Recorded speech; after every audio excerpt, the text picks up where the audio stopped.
Good morning. मैं doctor सरिता Kumawat, home science की associate professor, आपको टेक्सटाइल्स एंड लॉन्ड्री यानी वस्त्र विज्ञान एवं धुलाई कला विषय पढ़ा रही हूँ। और टेक्सटाइल और लॉन्ड्री के सिलेबस के अनुसार हमारे 8 चैप्टर कंप्लीट हो गए हैं और आज 9th चैप्टर, नवा चैप्टर भारत के परंपरागत वस्त्र या फिर कह लीजिए इंडियन ट्रेडिशनल टेक्सटाइल्स, ये चैप्टर हम शुरू कर रहे हैं कि भारत में किस तरह के वस्त्र पहले हुआ करते थे और कौन से परंपरागत वस्त्र होते हैं, हम उनके बारे में 9th चैप्टर में पढ़ेंगे। हमारे भारत में शुरू से ही सभी कलाओं को बहुत अधिक महत्व दिया जाता है। जैसे हस्तकला है, भवन निर्माण कला होती है, या फिर हम संगीत कला की बात करें, हस्तकला की बात करें, चित्रकला की बात करें, सभी जितनी भी आर्ट है उन सभी को भारत में बहुत अधिक इम्पोर्टेंस यानी महत्व दिया जाता है।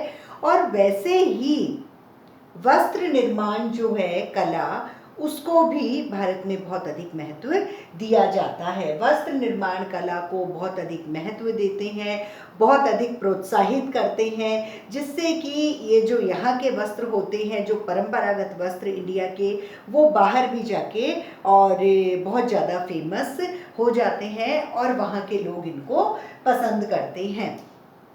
तो जो परंपरागत वस्त्र के जो नमूने और मतलब जो भी नमूने होते हैं, जिस भी कला के, जिस भी जगह के जो वस्त्र होते हैं, तो आजकल उन नमूनों को बहुत ब्रॉड स्केल पर, बड़े रूप पर उनको बनाकर और हम वस्त्र निर्माण कर रहे हैं। वस्त्रों का नाम उनके या तो निर्माण के स्थान पर होता है, जैसे कालीकट में हुआ तो कालीकट का कैलिको, या फिर कश्मीर का है तो कश्मीर का पश्मीना, या फिर गुजरात का पटोला, बनारस का ब्रोकेड, ढाका का मलमल। मतलब जिस जगह का है, सिंध का सिंधालीन, मतलब जिस जगह पे वो फेमस हुआ, जहाँ से बना, तो उसके नाम पर भी वस्त्र का नाम हो सकता है। उसके अलावा हम वस्त्रों के गुणों के नाम से भी हम उनका जो गुण है उनके अकॉर्डिंग भी हम वस्त्रों के नाम रखते हैं। जैसे मान लो ओस की बूंद के समान कोई कपड़ा है, बहुत ही शीतल है, बहुत ही सूक्ष्म है, पतला है, तो उसका नाम शबनम या फिर ओस की बूंद ऐसे पड़ गया। या फिर एक बहते पानी के समान कोई कपड़ा है, बहुत ही पारदर्शी टाइप है, तो उसका नाम आबे रवा या फिर उसका नाम बहता पानी। तो निर्माण के स्थान के अनुसार भी या फिर जो उसके गुण है उसके अनुसार भी वस्त्रों के नामकरण किए जाते हैं। और अब जो मैं बता रही हूँ वो वस्त्रों के नामकरण हैं और उनके बारे में हम एक एक के बारे में डिटेल में पढ़ेंगे। तो जो भारत के परंपरागत वस्त्र होते हैं वो कुछ इस तरह से हैं, जैसे ढाका की मलमल, मतलब ढाका जो जगह है बांग्लादेश की राजधानी, वहाँ की मलमल के बारे में पढ़ेंगे। ढाका की साड़ियों के बारे में पढ़ेंगे। फिर चंदेरी साड़ियाँ, जो ग्वालियर में जगह है, चंदेरी साड़ियाँ वो कैसी होती है, कैसा उनका गुण वगैरह होते हैं, तो चंदेरी साड़ियाँ। फिर बालूचर और बूटीदार, मतलब बालूचर जगह है मुर्शिदाबाद में इसलिए बालूचर नाम है, और चूंकि उसमें बूटियाँ होती हैं इसलिए बूटीदार भी नाम है। तो बालूचर या बूटीदार साड़ियाँ।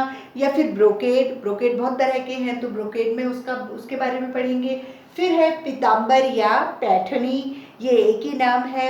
उसके बाद में पटोला और बांधनी और कलमदार, ये अलग अलग भारत के परंपरागत वस्त्रों के नाम है। भाई राजस्थान का कौन सा होता है, बांधनी है, गुजरात का कौन सा है, पटोला है। तो इस तरह से जो हमारे भारत में प्रसिद्ध जगह है या जिस जगह जो कपड़ा, जो वस्त्र बना, उसके अनुसार भारत ने उस परंपरागत वस्त्र को वहीं का नाम दिया है और उसी नाम से वो फेमस है। देश, दुनिया, संसार में सब जगह उसी नाम से वो जाना जाता है और प्रसिद्ध होता है। अब हम एक एक वस्त्र को डिटेल में पढ़ेंगे। जैसे सबसे पहले हम ले रहे हैं ढाका की मलमल। ढाका की मलमल जो है वो भारत का एक परंपरागत वस्त्र कहलाता है।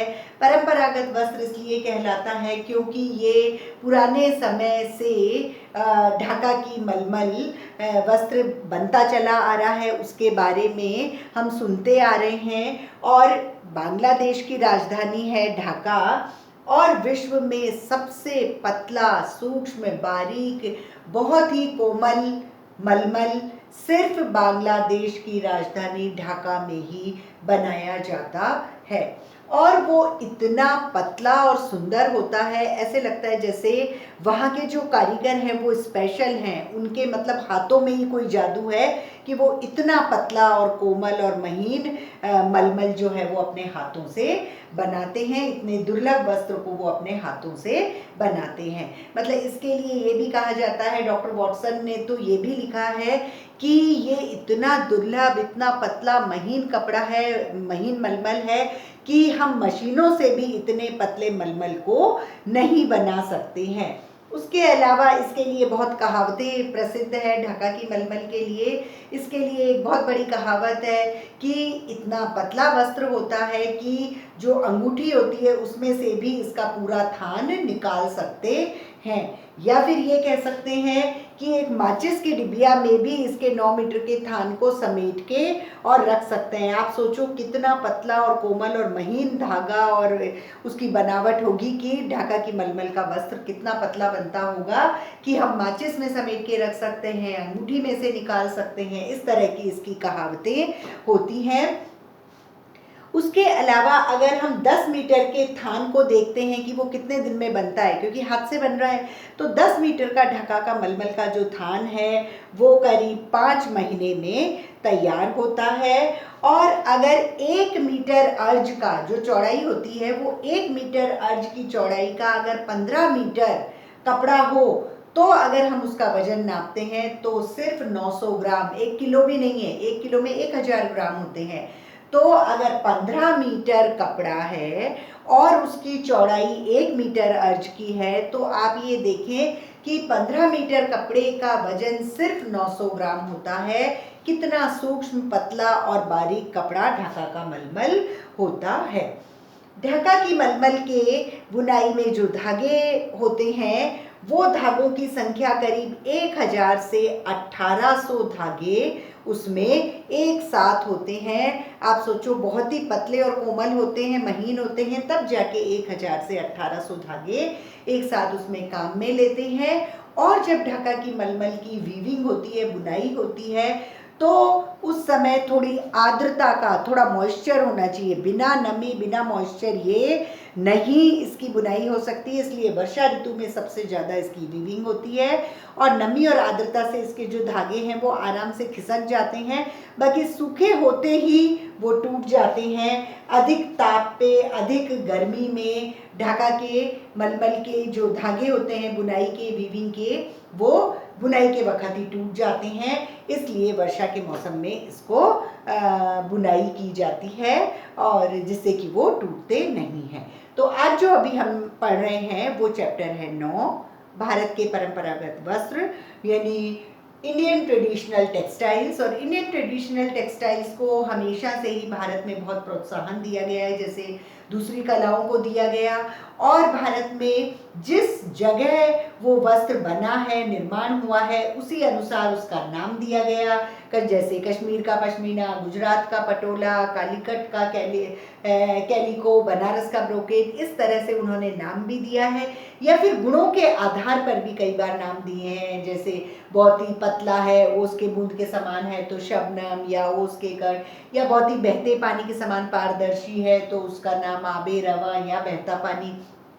तो गुणों के आधार पर भी दिया है, पर अधिकतर जिस स्थान पे वो निर्मित हुए हैं उस स्थान के अनुसार इन परंपरागत वस्त्रों का नाम दिया गया है। और इसमें कुछ वस्त्र हैं परंपरागत वस्त्र, ट्रेडिशनल टेक्सटाइल्स, जिनके बारे में हम पढ़ेंगे, जैसे ढाका की मलमल, ढाका की साड़ियाँ, चंदेरी साड़ियाँ, बालूचर बूटीदार साड़ियाँ, ब्रोकेड, पीताम्बर पैठनी, पटोला, बांधनी और कलमदार। आज हम स्टार्ट कर रहे हैं ढाका की मलमल से। और ढाका की मलमल बांग्लादेश की राजधानी ढाका में बनती है। वहाँ के कारीगर उसको इतना बारीक पतला सूक्ष्म बनाते हैं कि लोग ये कहते हैं कि इसके जितना पतला मशीन से भी नहीं बन सकता, और ये इतना पतला होता है कि एक थान को समेट के माचिस में रख सकते हैं या अंगुली से निकाल सकते हैं, अंगुली की जो अंगूठी होती है उसमें से निकाल सकते हैं, इतना पतला होता है। और इसमें 1000 से 1800 धागे एक साथ काम में लिए जाते हैं, और इतने पतले होते हैं कि नमी के अलावा, आर्द्रता के अलावा हम इसको नहीं वीविंग कर सकते हैं, वो गर्मी में टूट जाते हैं। इसीलिए, और अगर हम ये देखते हैं कि ये इतना पतला है और किस तरह से बनता होगा, तो अगर हम 10 मीटर के थान की कैलकुलेशन करें तो वो करीब 5 महीने में हाथों से कारीगरों के द्वारा तैयार किया जाता है। और अगर हम 15 मीटर एक थान ढाका की मलमल का, जिसकी चौड़ाई 1 मीटर है, अगर हम उसका वजन करें तो वो 1 किलो भी नहीं होता, वो करीब 900 ग्राम के करीब होता है। मतलब ये है कि ढाका की मलमल का जो वस्त्र है वो बहुत ही कोमल, पतला, महीन होता है और हाथों के द्वारा इसे बनाया जाता है। Thank you.